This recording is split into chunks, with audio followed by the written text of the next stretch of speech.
What's up, YouTube? Welcome back. Time to shoot the Nighthawk. First shots. Break-in, first shots, whatever you want to call it. I'm not going to do it Paul Harrell style, but we have here some Federal white box 230 grain ball. If you saw the last video where I actually kind of unboxed this thing, this is the GA Precision model of Nighthawk Customs Awesome 45. And we're going to give it its first shots today. I never really buy factory ammunition, but for this gun, for this occasion, definitely first 50 rounds are going to be through this. I'm going to keep it to one magazine, and I'm just going to run 8 rounds at a time.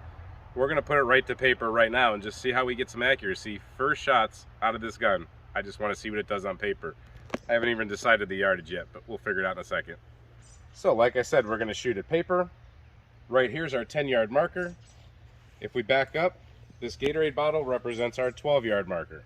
At the factory, they sighted it in or tested it on their target that they sent us, that we showed you in the last video, at 12 yards.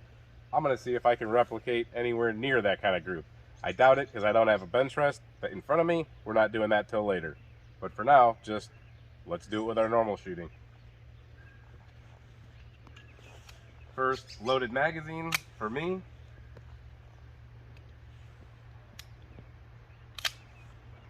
First round ever to go into the chamber of this Nighthawk.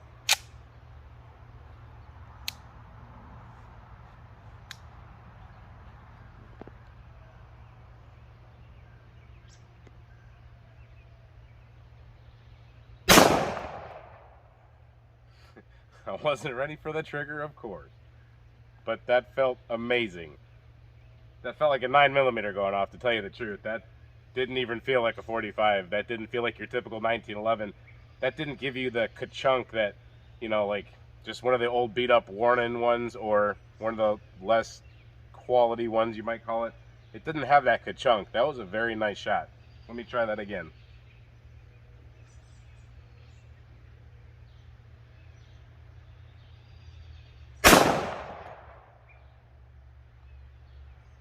I like it.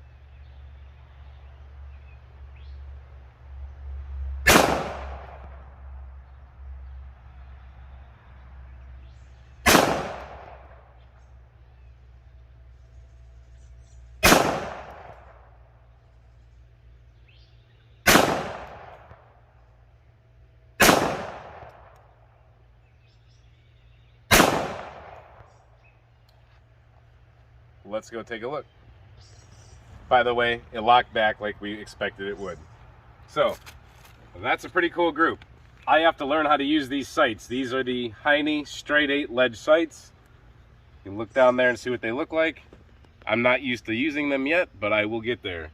But in general, if I was doing anything kind of consistent here, that's not a bad group for, you know, just not shooting on a rest. I'll take that. I'll get to learn how to use this. Alright, first magazine was incredible. Let's see how the next one goes. I've moved up to the 10-yard line because I'm used to shooting at this line.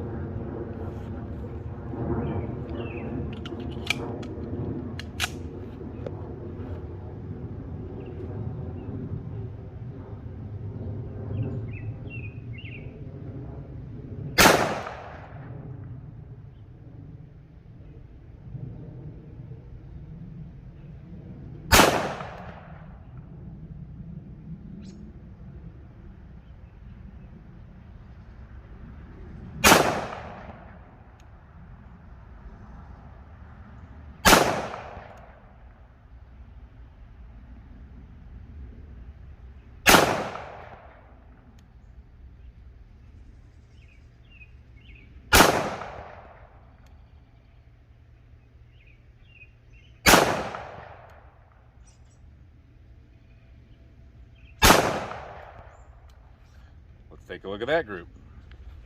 So I'd say it's pretty much a repeat of the last group, maybe a little bit tighter. Of course, I got a little bit closer, but something is dragging me down and to the left a little bit. I wouldn't think that that would be recoil anticipation or anything, but I've got to change something.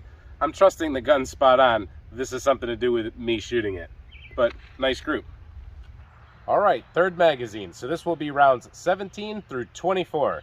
And if you watched our video on do's and don'ts with 1911, specifically the Nighthawk custom list to customers, you'll know that they said to drop the slide. That's how to properly load a 1911. So as much as I know that that's okay to do, and as much as I don't want to do that with this new gun, that felt really good. It didn't kill it.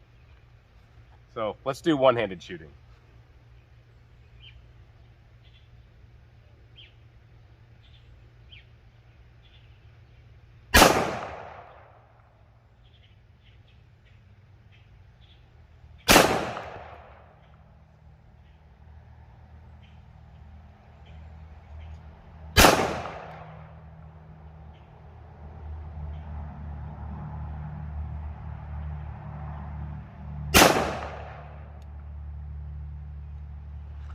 So that was 4, and I'm starting to learn these sights a little bit. I'm not learning how to use them properly, except for that one shot. I'm kind of learning what I'm doing wrong.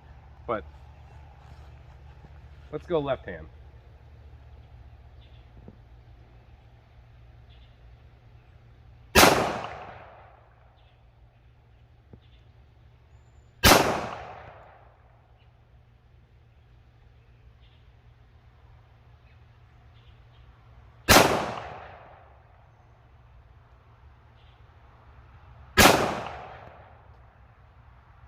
Let's go take a look.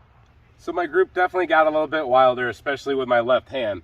So I'm starting to learn what these straight 8 sights are all about.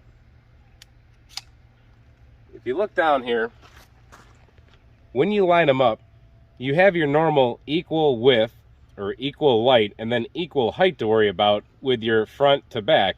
But then the 2 dots, one under the other one, gives you a perfect figure 8 in your vision when you focus on the front dot like you're supposed to.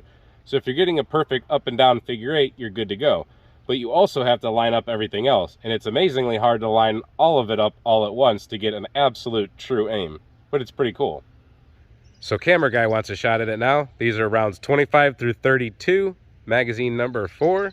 Let's go, Camera Guy.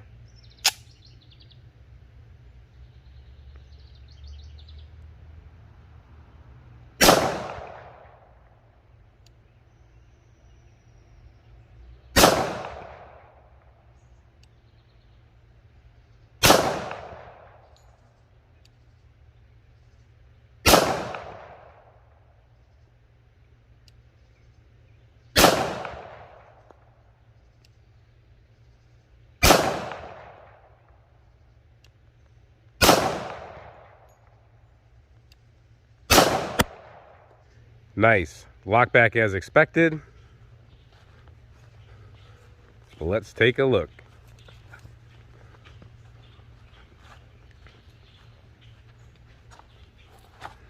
So Camera Guy, he averaged out. That's not a bad group at all. He's got better hits than me here. He pulled a couple a little bit lower, but he averaged out right about the same area. So I think we both have to figure out these sights a little bit. But nice shot, Camera Guy. Nice shots, plural. Okay. All right, I believe this is the 5th magazine, and I believe this is rounds 33 through 40. I'm going to try 10 yards again, and I'm just going to try both hands, and I'm going to see if I can get my accuracy down now that I've warmed up to it a little bit. Let's see how I do compared to the first 8 that I shot.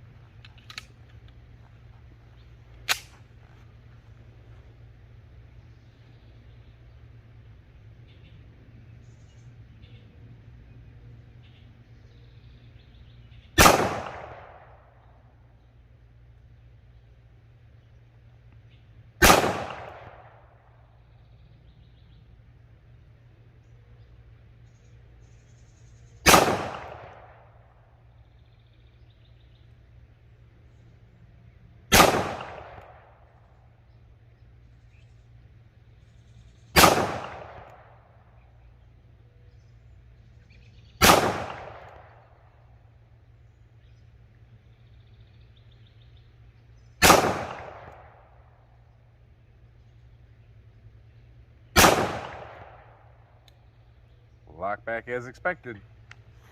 So sorry if I look all sweaty and stuff, but it's hotter than a dog out here. Looks like my group's just about the same, so I think I have work to do. I'm going to let some other people shoot this gun, and I'm going to see how it shoots for them. Of course, there's always a possibility of needing to adjust sights. I just don't like doing that with guns right out of the factory. It's usually the shooter that has the problem, not the gun. I'll take it, though. It's a heck of a group. Now there's 10 rounds left in that box. I'm saving that for bench rest testing. So I don't have a great bench rest setup, but I have something that will work. So in the next video, we're gonna put 5 and 5 on paper with a rest. Hope to see you there. Hope you enjoyed this video. Until next time, stay safe, have fun, and keep shooting, whatever 45 you have.